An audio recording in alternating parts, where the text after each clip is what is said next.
Welcome. I welcome you all to video 8 of week 8, wherein we'll talk about deception in written documents. Friends, how linguistic choices reveal hidden text through intent, anxiety, and manipulation.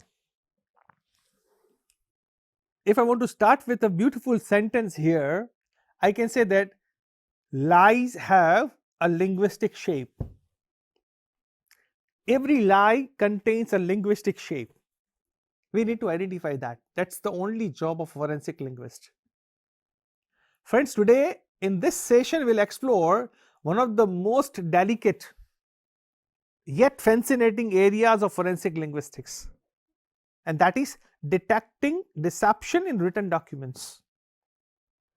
People assume lying is about the content, but in forensic linguistics, lying is often detected in the structure of the message.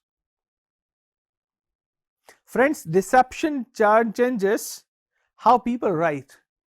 Their sentences behave differently, their vocabulary shifts, their punctuation becomes inconsistent, and their linguistic control weakens.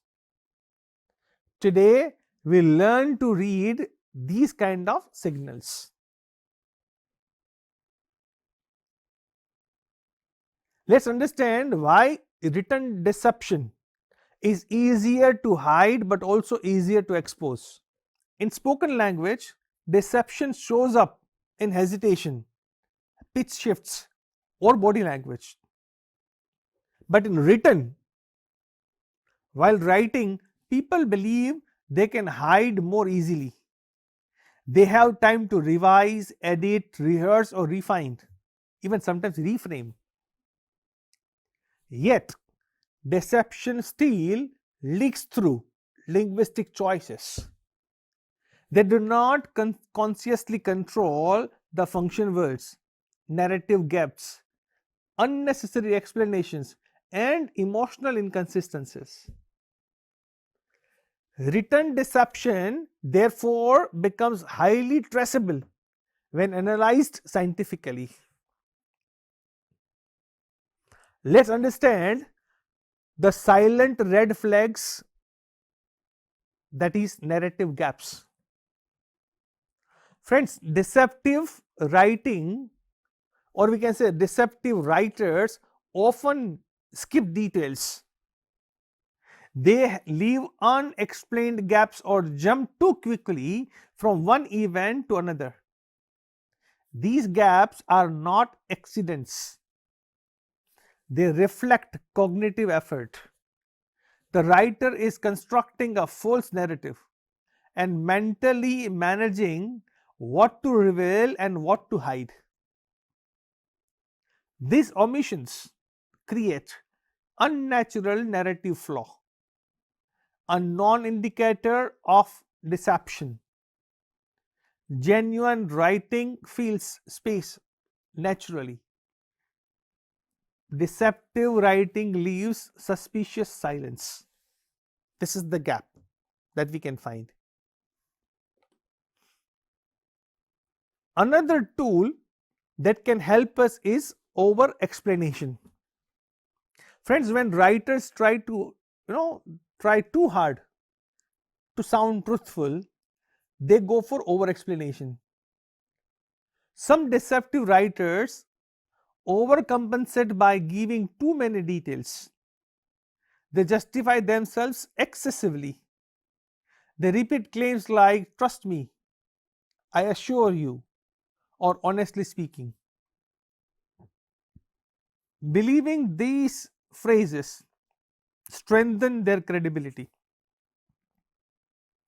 Friends, in forensic linguistics, over explanation is not a sign of truth, it is often a sign of anxiety. Truth needs no defense. Remember this. Truth needs no defense, but deception does. Now, let's understand emotional leakage. when emotion does not match the content. Real emotion and described emotion must align. In deceptive writing, this alignment collapses. Someone may describe a serious situation very calmly or express exaggerated emotion for a trivial matter. A suicide note, for example, lacking emotional coherence raises immediate suspicion. On the other hand, a denial letter with excessive emotional outburst may indicate defensive deception. Friends, emotional mismatch is one of the strongest indicators of manipulation. Let's talk about another manipulation type, that is pronoun manipulation. This is the technique where the writer is trying for distancing the self from the lie. Let's understand this. People often reduce their use of first person pronoun while lying. You will observe that they shift from I did to it was done, distancing themselves from the event. That means they try to use passive structures more. They prefer passive structures. The mistake happened instead of telling I made a mistake, because they can easily distance with the lie. Deceptive writers avoid commitment to their own actions. This distancing becomes measurable and has been used in several high profile investigations around the world.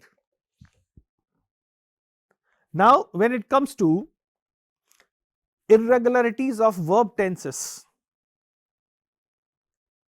these happens when you are, as I told you earlier, that truth remains truth forever, and when you lie, you have to remember what you said. One can find the verb tense irregularities when the writer forgets their story structure. A deceptive narrative often contains inconsistent tense usage.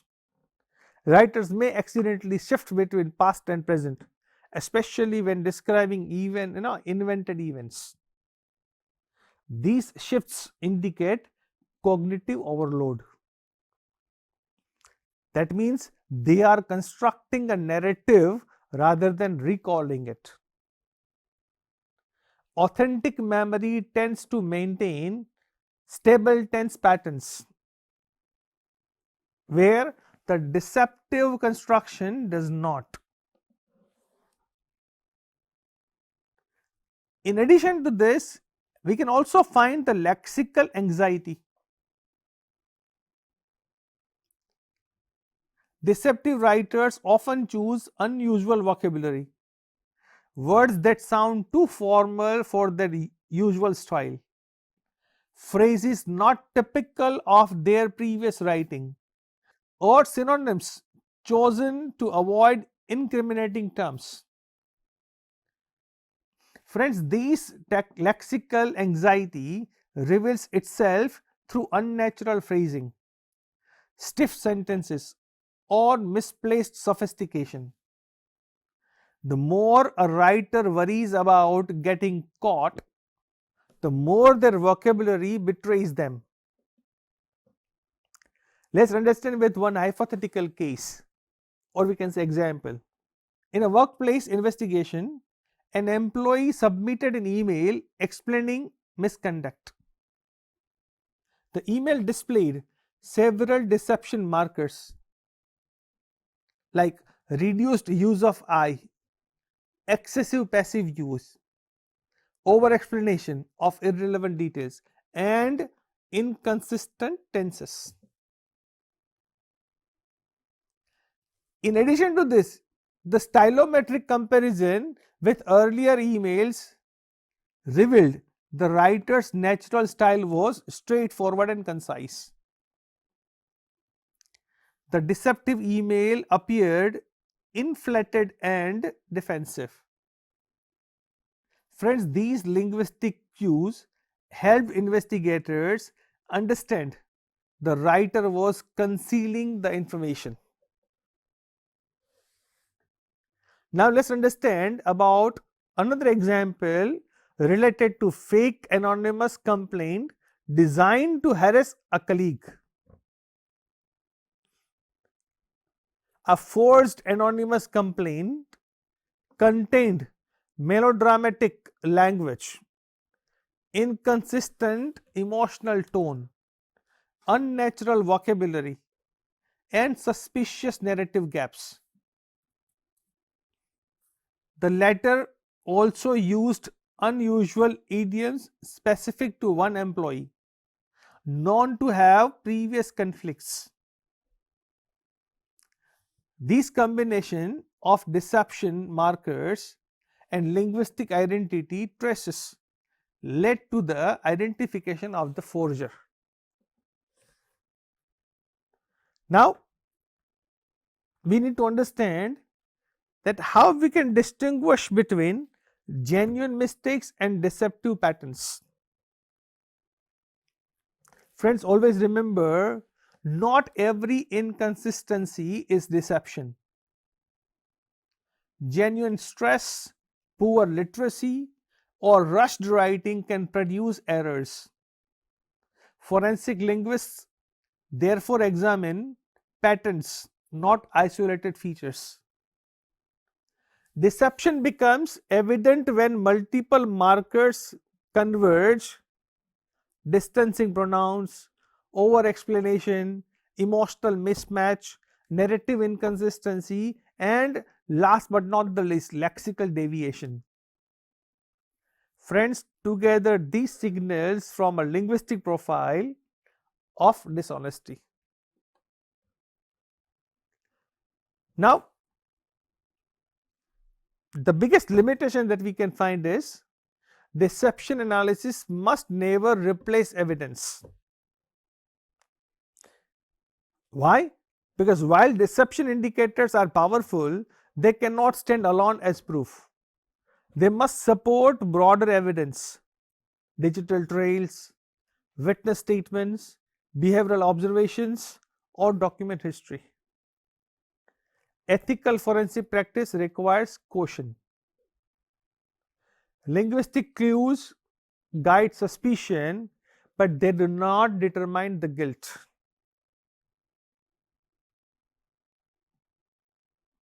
Friends, words reveal more than truth, because words reveal intention.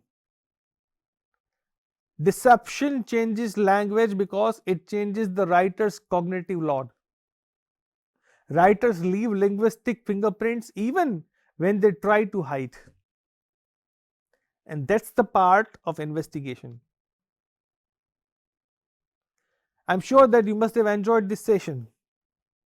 In the next session, we'll explore how linguistic evidence interacts with handwriting, signature, and physical document examination, completing your understanding of cross-disciplinary question document analysis. So until I catch you in the next video, stay tuned with the course. I'll catch you in the next video. Thank you very much.